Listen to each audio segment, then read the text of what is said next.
Good morning. We are live. Good morning, good morning, good morning. Welcome to another pre-market PulseScan with yours truly, Dex the Algo Capitalist, live from PulseWaveTrading.com. All right, so I'm going to be finishing my coffee doing this broadcast. Give me just a second here.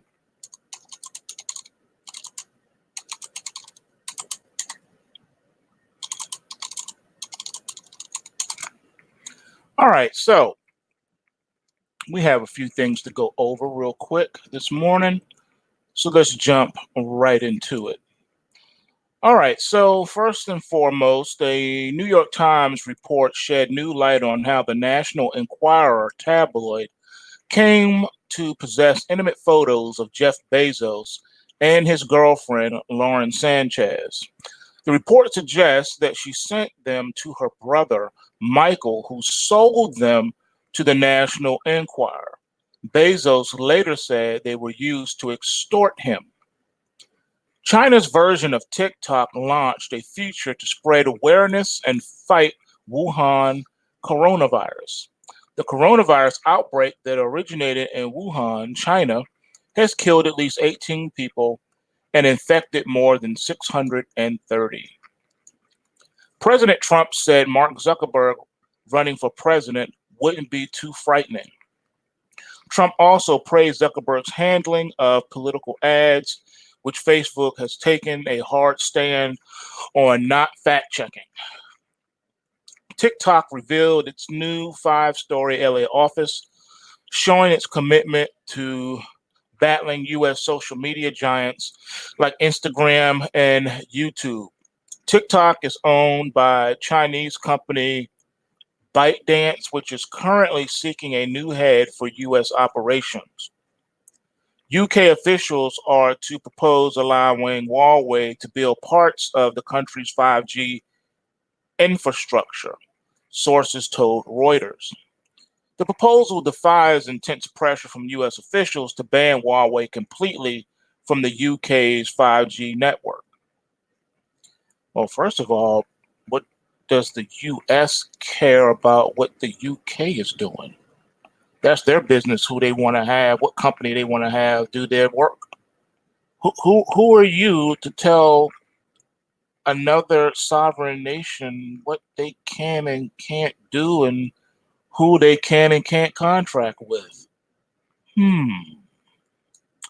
Tinder's parent company partnered with safety platform Noonlight to add a range of new safety features to its dating apps, TechCrunch reports.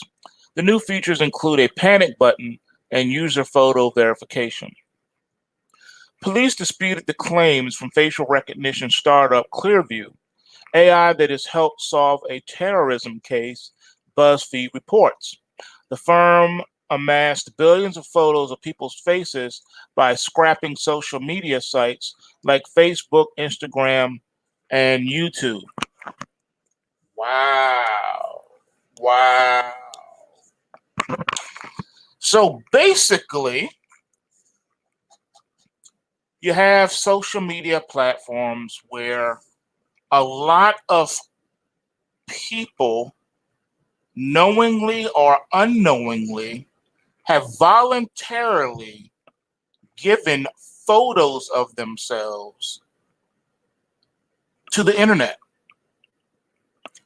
Then you have organizations that create algorithms to grab all of those faces and store them into a data bank.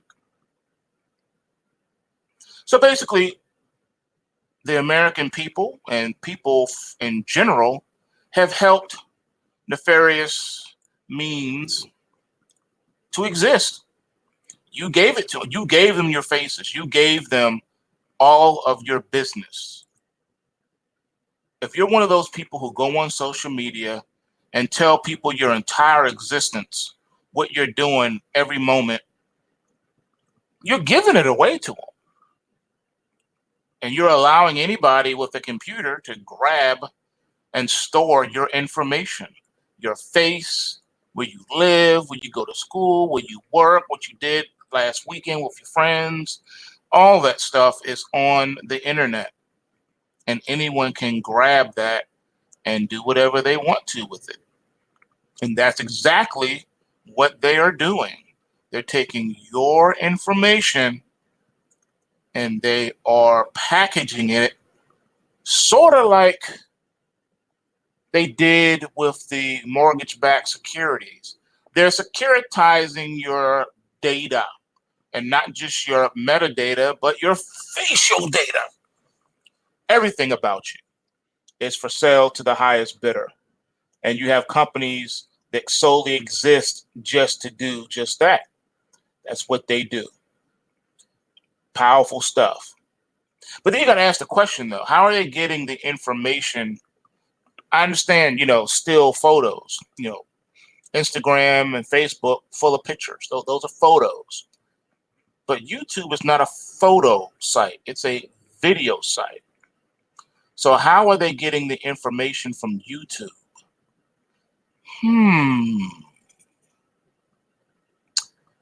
That's a very good question. One would have to think, is YouTube in on it? Is YouTube packaging information? Do they have some type of sophisticated algorithm that takes pictures of people, videos? Can they take your video and filter through it and retrieve photographs and then bundle this information up and sell it?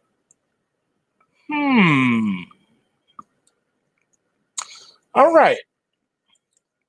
Moving on.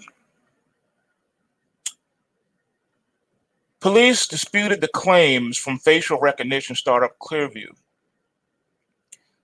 AI that it helped solve a terrorist case. All right, so now this AI is giving your information to the authorities. So the police had to come out and dispute that claim. Very interesting. It makes you wonder what the true intentions of all this stuff is. All this social media platforming and technology makes you wonder what the true intentions and motivations of all this really was to begin with. Was this really the end game? Was this the end game? All right, moving on. Google made a big change to search results that made it harder to distinguish ads from regular results. Some observers questioned whether Google was trying to intentionally steer users to click on ads through a practice known as dark pattern design. Okay, so the media is a little late to the party on this one. Okay, Google has been doing this for quite some time now. They changed their algorithms. They're always changing their algorithms. The last biggest algorithmic change was around the time that they kicked Alex Jones off of social media.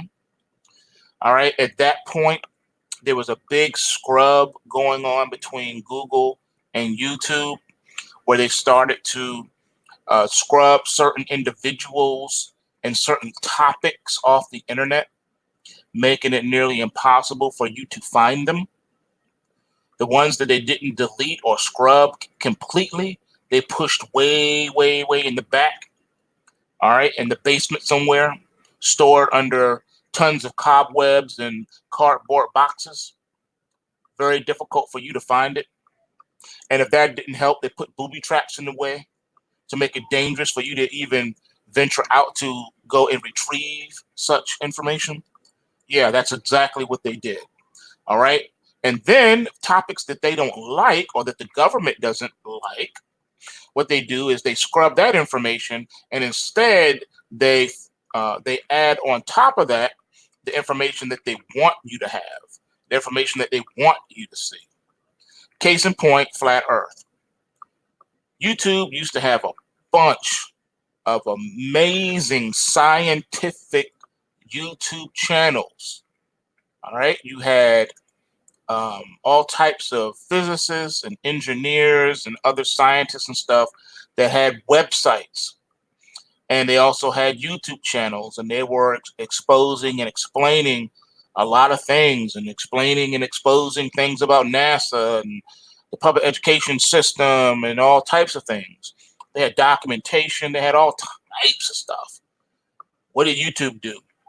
YouTube got the nod from the government. They went ahead and deleted all of those YouTube channels and took away all the videos contained within those channels, and then proceeded to wipe clean anyone who had linked to those such videos in their playlist or whatever. They removed all the videos off of YouTube completely, and Google removed all the search results for those links to those websites and YouTube channels. All right, they removed all of it. Even people who say, well, I don't believe in conspiracy theories, I don't blah blah blah. You have to at least admit that in a world of the marketplace of free ideas and freedom of speech, freedom of expression, and freedom of religion. Wait a second.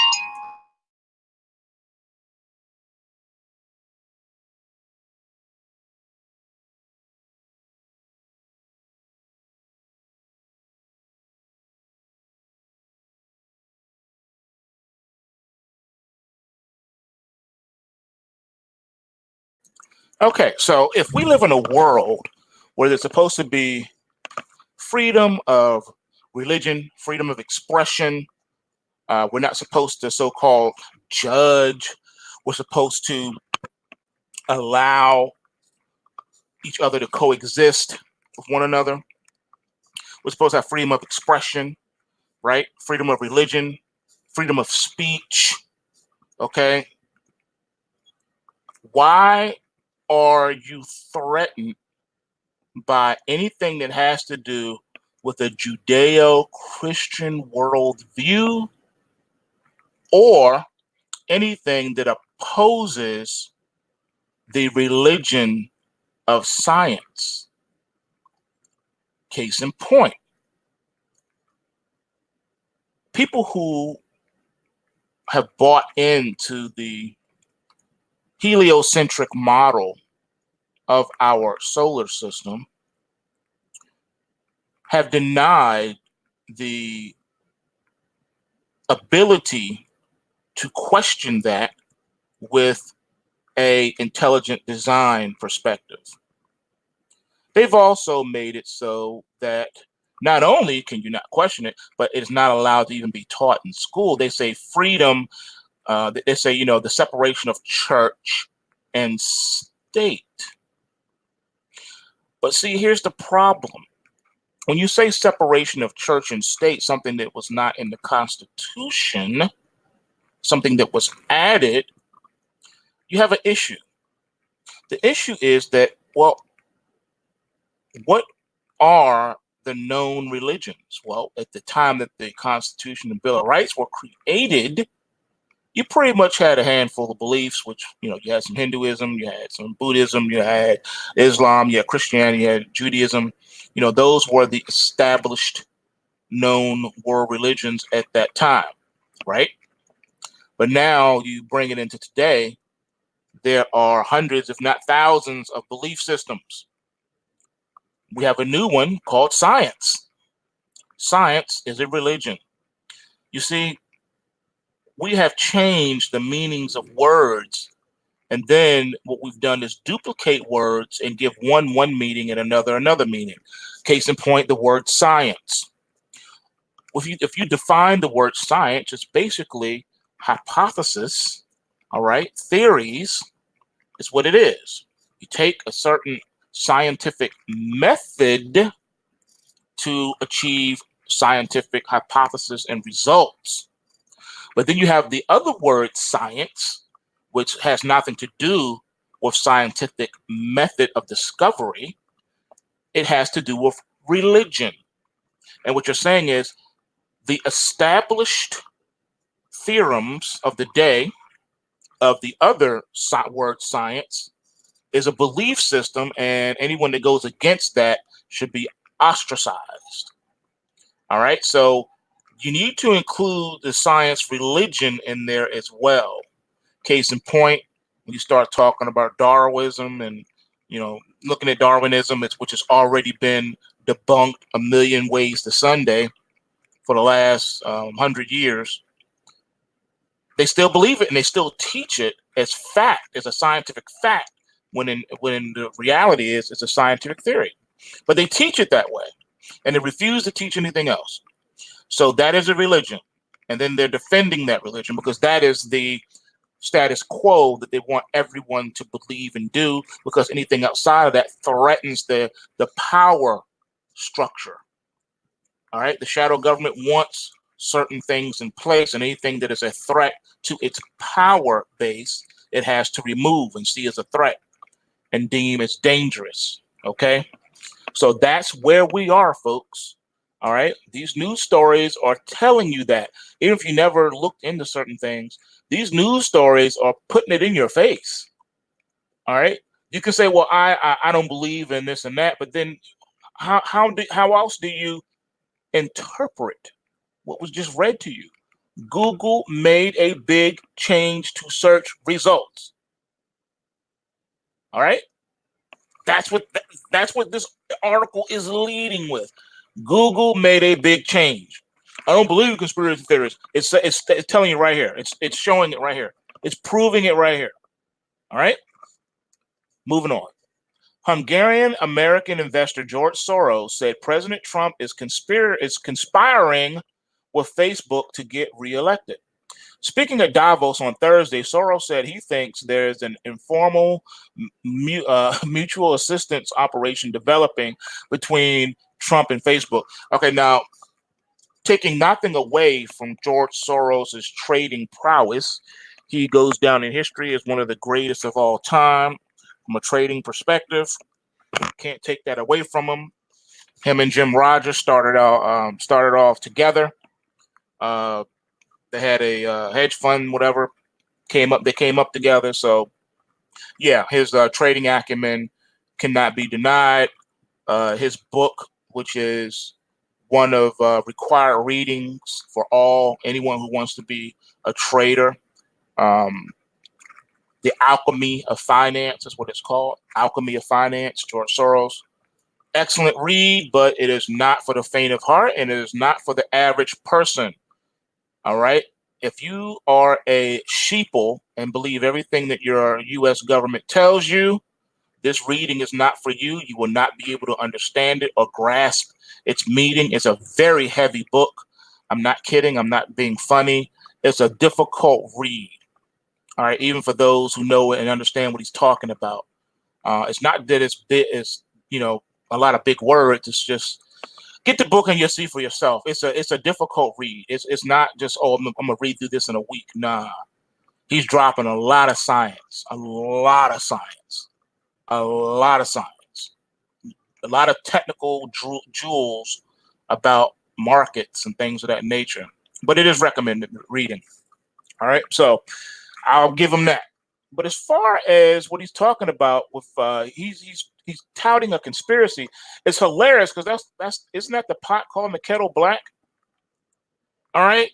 So he's pointing out a possible conspiracy with Facebook, which is really not a conspiracy, not in the heart and of the definition.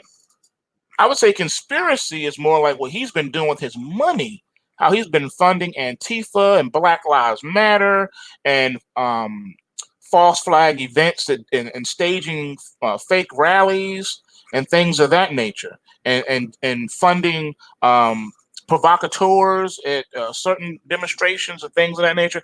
That's a conspiracy. All right, Facebook favoring a particular political candidate, that's not a conspiracy. The mainstream media has been doing it for decades. What are you talking about? All right, mainstream newspapers have been doing it for decades. What are you talking about? We know that certain news organizations are right-leaning or left-leaning. It's no big secret. It's not a conspiracy. All right. So, but funding these whack organizations to try to bring this, to try to destabilize certain movements like the Tea Party and all that, that is conspiratorial. All right, that's he needs to stick to that. If you're going to talk about conspiracies, you got to first get the tree out of your own eye before you can try to remove the toothpick from somebody else's. All right. India wants to send a legless female humanoid robot called, is it the Yamatriya, whatever, into space. Indian Prime Minister Narendra Modi is looking to establish the country as a major player in the space industry. All right. The key part to take away from there is female humanoid. All right, this female humanoid. Now, there have been many a discussion on humanoids, androids, artificial human hybrid things, whatever. People laughed and said, "You guys are out of your mind." But yet, India released this information. It says it's a legless humanoid, but it's still it's a female humanoid. So they gave it a gender and they gave it a definition. It said it's a humanoid. So they do exist. Makes you wonder, doesn't it? Makes you think, people. All right, let's move along. There's so much more we could talk about, but let's get into these markets. Let's take a look at this overnight market, see what's going on here. See if there's anything we can glean from the tea leaves on the overnight activities. All right, first and foremost, the Dow Jones is up 78 points at 29,205. The E-mini S&P 500 futures is up 6 at 33.32.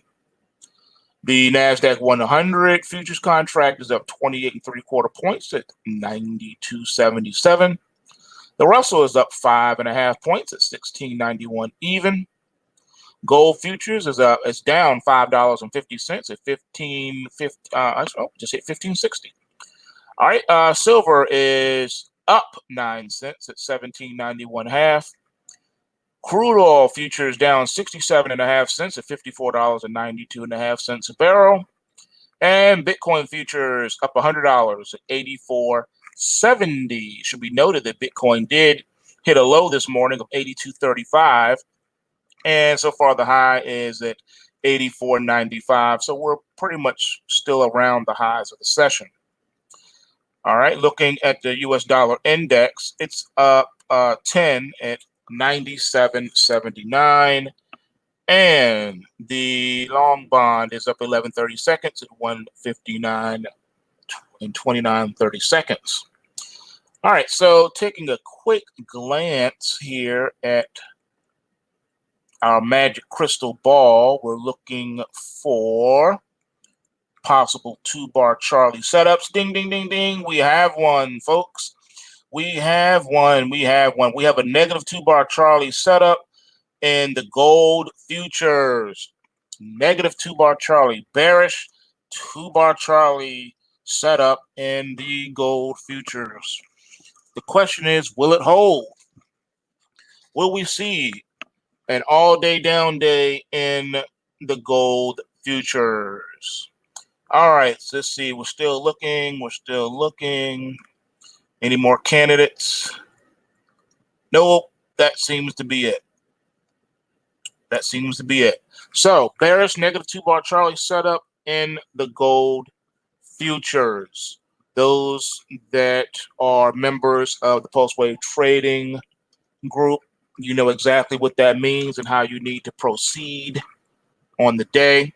Remember last night's videos as well and last night's report. I will say that according to the price triggers here, there is a possibility that we could pull back pretty substantially today. So definitely keep an eye on gold right now. All right.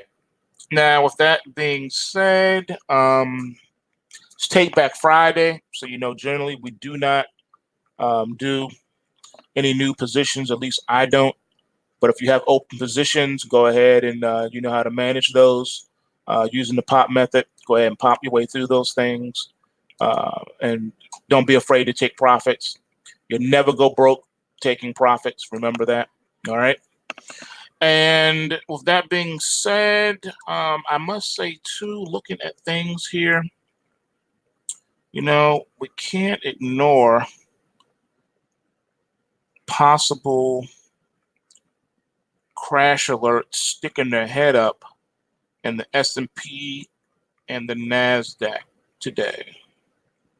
Yeah, possibility of that. Let's see, the Dow, no, but definitely the S&P and the NASDAQ 100 futures. Keep an eye out for that today. All right, watch those intraday price inflection points as indicated on the price trigger reports.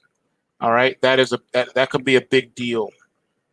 With that being said, also we have the possibility of a rally in GBTC. All right, that is the ETF that tracks the Bitcoin. Okay, and we're going to look at Caterpillar today. Caterpillar looks like it has a possible rally alert going forward as well, and also in the GDXJ and the gold miners.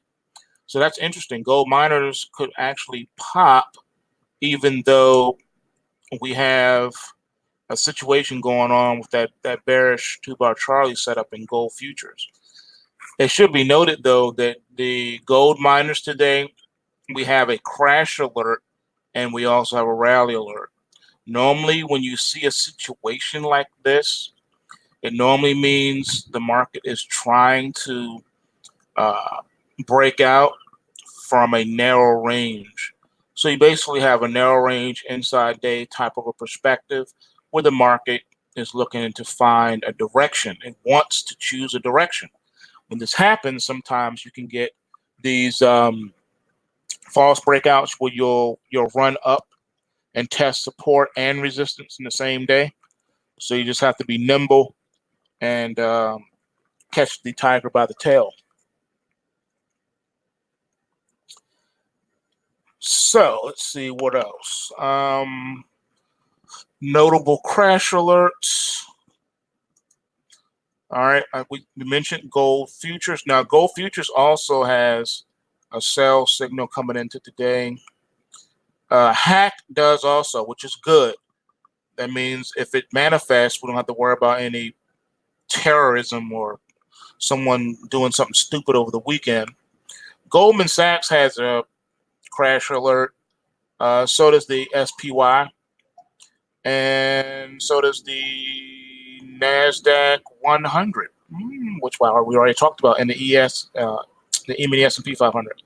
All right, so those are the notables for today, coming into today. All right, so with that being said, not a whole lot to talk about, folks. I will say this, though. Everyone have a wonderful, wonderful weekend. And try to relax, do something fun, things that make you happy. I normally don't do end-of-day reports on Friday, and the reason being is because I normally do the weekly pre-market PulseScan reports on Sunday. All right, so I usually go live on Sunday, and I do those reports when we go over all the markets. It's a much longer review, and I take into consideration, just about everything. So we'll look at that. So there's no end-of-day report today, even though I think I scheduled one. I'm going to have to, I wasn't thinking, I'm going to have to change it to Sunday. All right, so with that being said, remember, folks, bulls make money, bears make money, and pigs get slaughtered. So remember to take what you can and give nothing back. Also, don't forget to hit that like button, share the video with someone. You never know who it may help. And in addition to that, go to PulseWaveTrading.com. You want to take advantage of our free membership right now. Take advantage of that. There's a lot of goodies that are there right now, and we're about to be adding some more. And we have a bunch of things coming down the road here shortly, and you're going to want to be signed up at the website. Signing up is free, not a problem. And that way you don't miss out on these incredible offers that are about to hit the site. All right, so you guys be encouraged, guys and gals, and we will see you Sunday night, or I should say really Sunday afternoon. All right, peace.